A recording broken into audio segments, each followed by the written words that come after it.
গোপালজি মন্দির, যেটি শ্রীমতী গোপালজি মন্দির রয়েছে, সেখানে জন্মাষ্টমী কার্যক্রম পালন করা হয় দেখা করে। এবছরও ব্যতিক্রমী হয়নি, এবছরও দেখা করে পালন করা হচ্ছে।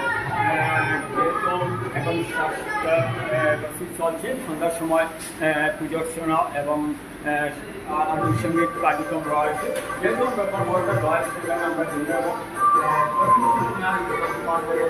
জন্মাষ্টমী মোটা করে পালন করা হয়। আপনারা আয়োজন করেছেন জন্মাষ্টমী, তো কী বলবেন?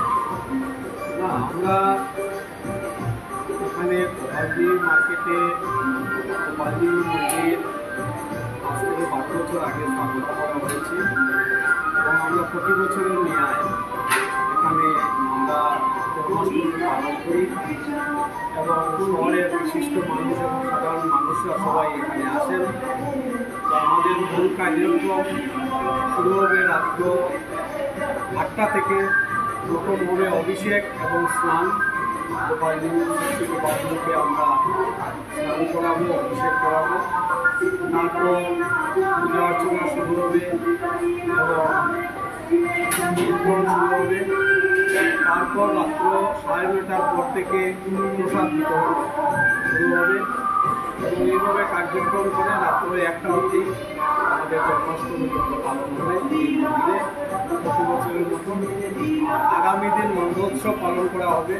মণ্ডোৎসবে অনেক বিশুদ্ধ যারা সিনিয়র লোক আছেন, যারা রাত্রে আসতে পারেন না, তারা পরের দিন সকালে এসে এখানে প্রসাদ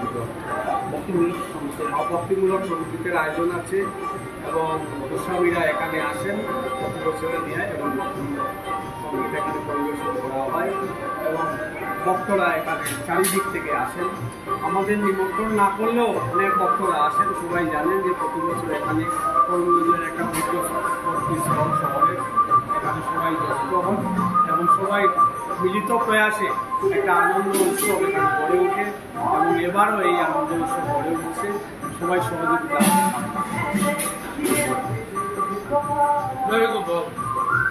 আমরা তো 8-9 বছর ধরে এই মন্দিরের সাথে জড়িত আছি। ঘরের দিকায় ভালোই চলছে, সুন্দর অনুষ্ঠান হয়, প্রচুর মানুষের সমাগম করেন। মানুষ রাত্রে 1টা পর্যন্ত মানুষ বসে থাকে।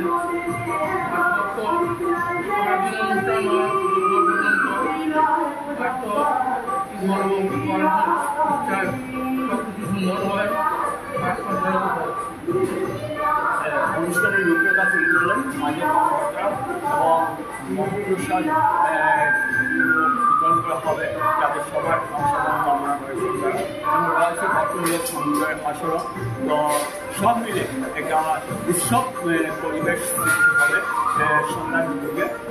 ওনারা আজ কর্মকর্তা আমাদের কাছে উল্লেখ করেন। এগুলি আজ সমুদ্র থেকে আমি তৈরি